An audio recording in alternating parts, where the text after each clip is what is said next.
Hey guys, welcome to my channel. और आज के इस वीडियो में मैं आपको इंटीग्रल चैप्टर के मोस्ट इम्पॉर्टेंट और मोस्ट रिपीटेड क्वेश्चंस के बारे में बताऊंगा। तो सबसे पहले स्टार्ट करते हैं। एक्सरसाइज 7.1 में एज सच कोई इंपॉर्टेंट क्वेश्चन तो नहीं है, तो इसलिए हम आगे बढ़ते हैं।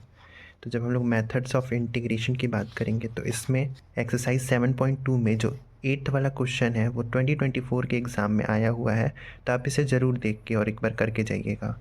उसके बाद 19 क्वेश्चन भी बहुत इंपॉर्टेंट है। फिर उसके बाद 34th वाला बहुत ज़्यादा इंपॉर्टेंट है। इन दोनों क्वेश्चंस को आप एक बार या 2 बार 3 बार प्रैक्टिस करके ही एग्ज़ाम में जाइएगा।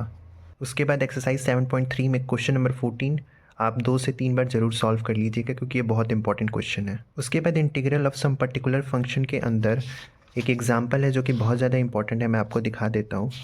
तो इस वाले टॉपिक के अंदर जो एग्जाम्पल नंबर 10 है, उसके अंदर जो क्वेश्चन नंबर 2 है वो ऑल इंडिया 2019 में पूछा गया है ये क्वेश्चन। और ये क्वेश्चन इंपॉर्टेंट इसलिए भी बन जाता है क्योंकि यहाँ पे अंडर रूट में -x² आ जा रहा है। और इस वाले क्वेश्चन में जब आप कंप्लीटिंग द स्क्वायर मेथड लगाएंगे तो उसमें इस मेथड को अप्लाई करने से पहले आपको यहाँ पे माइनस जो है वो कॉमन लेना पड़ेगा, क्योंकि उसके बाद ही ये क्वेश्चन सॉल्व हो जाएगा। इसलिए भी ये क्वेश्चन बहुत ज़्यादा इंपॉर्टेंट हो जाता है। फिर उसके बाद बात करें तो एक्सरसाइज 7.4 में जो क्वेश्चन नंबर 25 है वो 2022 में बोर्ड के एग्ज़ाम में एज इट इज़ पूछा गया था। शायद यहाँ पे जो कांस्टेंट है उसकी वैल्यू अलग थी, पर क्वेश्चन सेम इसी टाइप का था। ये एमसीक्यू में ज़रूर आ सकता है, इस टाइप का क्वेश्चन ही बहुत ज़्यादा एक्सपेक्टेड है। तो आप इसको एक बार और सॉल्व कर लीजिएगा। और इसका आंसर देख लीजिए, ये है बी वाला, half sine inverse 8x - 9/9 + c। उसके बाद बात करें तो एक्सरसाइज 7.5 में क्वेश्चन नंबर 18 और 19 बहुत ज़्यादा इंपॉर्टेंट है। क्वेश्चन नंबर 19 और 18 इसलिए इंपॉर्टेंट है क्योंकि 19 वाले क्वेश्चन में देखिए आप दिया है यहाँ पे x² + 1 और x² + 3, और यहाँ पे हमें x² को t लेट करना पड़ेगा या फिर थीटा, आप कुछ भी लेट कर सकते हैं। और उसके बाद पार्शियल फ्रैक्शन में इसे कन्वर्ट करके उसके बाद इसे सॉल्व करना है।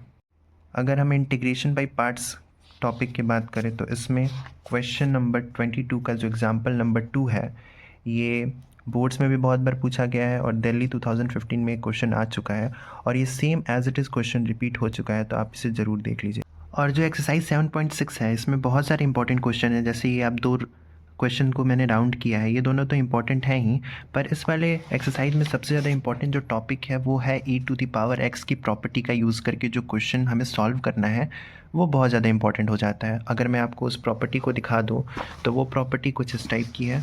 जैसे आप यहाँ पे देख सकते हो, e⁻x अगर किसी ऐसे फंक्शन से मल्टीप्लाई हो रहा है जिस फंक्शन के अंदर उस फंक्शन का डेरिवेटिव भी प्रेजेंट हो, तो हम लोग डायरेक्टली ये वाला फॉर्मूला यूज़ कर देते हैं। हम लोग क्या करते हैं कि e⁻x को डायरेक्टली उस फंक्शन से मल्टीप्लाई कर देते हैं। तो इस प्रॉपर्टी पे बहुत सारे क्वेश्चंस प्रीवियसली पूछे जा चुके हैं, तो आप इस प्रॉपर्टी के बेसिस पे जो क्वेश्चंस हमारे एनसीईआरटी में दिए हैं उसे ज़रूर आप सॉल्व कर लीजिएगा। अगर हम बात करें एक्सरसाइज 7.7 की, तो इसमें कोई एज सच इंपॉर्टेंट क्वेश्चन तो नहीं है। ये पूरी एक्सरसाइज वो 3 फार्मूलेज पे बेस्ड है जो आपको पहले से ही पता होगा। तो आप बस उन फार्मूलेज को जो है प्रैक्टिस करके इन सारे क्वेश्चंस को सॉल्व कर लीजिए। और इस एक्सरसाइज में उतने क्वेश्चंस भी नहीं, इसलिए मैंने इसमें जो इंपॉर्टेंट क्वेश्चंस हैं उनको राउंड नहीं किया। फिर उसके बाद अगर हम लोग बात करें डेफिनेट इंटीग्रल्स की, तो इस पर मैं एक और पर्टिकुलर वीडियो लाऊंगा जिसके रिगार्डिंग अगर आप चाहते हैं तो आप कमेंट कर सकते हैं। बाकी मिलते हैं नेक्स्ट वीडियो में। Bye bye.